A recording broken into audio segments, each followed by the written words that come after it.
Pada video kali ini kita akan belajar tentang networking model. Nah, sebenarnya apa sih networking model itu? Jadi, networking model itu adalah suatu aturan yang mendefinisikan bagaimana komputer itu bisa saling komunikasi. Untuk saat ini, networking model yang sangat terkenal itu adalah ada dua, yaitu TCP/IP dan OSI. Nah, kalau teman-teman sudah belajar tentang komputer network atau jaringan komputer, saya yakin teman-teman sudah pernah mendengar antara dua networking model itu. Biasanya yang sering banget dipakai itu adalah OSI layer. Tapi kalau belum pernah dengar sama sekali, di sini saya akan jelaskan secara mendalam.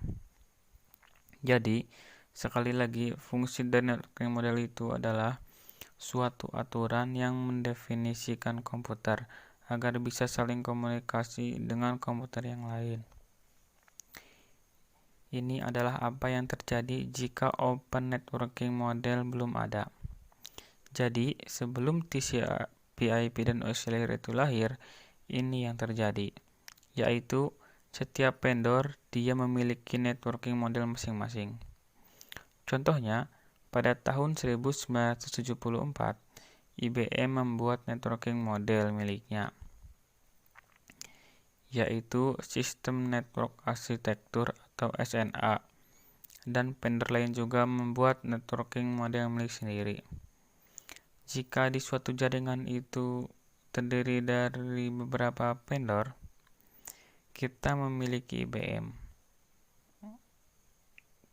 vendor 1 dan vendor 2.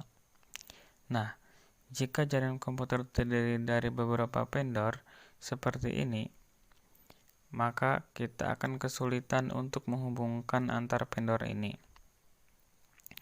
Misal ingin menghubungkan vendor 1 ke IBM, IBM ke vendor 2, begitu juga dengan vendor 1 ke vendor 2. Nah, ini akan kesulitan karena mereka memiliki networking model yang berbeda.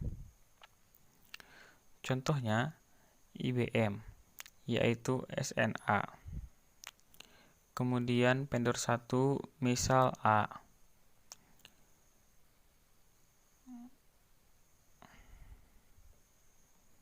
Kemudian vendor 2 juga punya, misalnya B.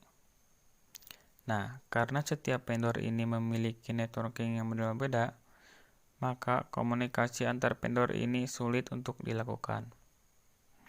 Kemudian datanglah open networking model yang ditujukan untuk menjembatani komunikasi antar vendor tersebut. OSI model itu dibuat oleh OSI. Adapun TCP/IP model dibuat oleh TOD. Nah, sekarang kalau sudah ada open networking model, jadi setelah ada TCP/IP dan OSI itu, semua vendor menggunakan open networking yang sama, yaitu TCP/IP. Misal, vendor 1 dengan IBM, IBM dengan vendor 2, vendor 1 dengan vendor 2. Nah, ini jadi sangat mudah karena sudah menggunakan networking model yang sama, yaitu TCP/IP. Nah, apa sih TCP/IP? TCP/IP itu mendefinisikan suatu protokol agar antar komputer utamanya yang berbeda vendor itu bisa saling komunikasi dengan mudah. Nah, untuk memahami networking model, setiap networking itu dipecah menjadi bagian-bagian kecil yang disebut sebagai layer. Secara dokumentasi, TCP/IP itu terdiri dari 4 layer, yaitu application, transport, internet, dan network access. Namun, penerapannya terdiri dari 5 layer, yaitu application, transport, network, data link, dan physical. Nah, Video berikutnya akan membahas lebih detail tentang layer-layer ini. Sampai jumpa di video berikutnya.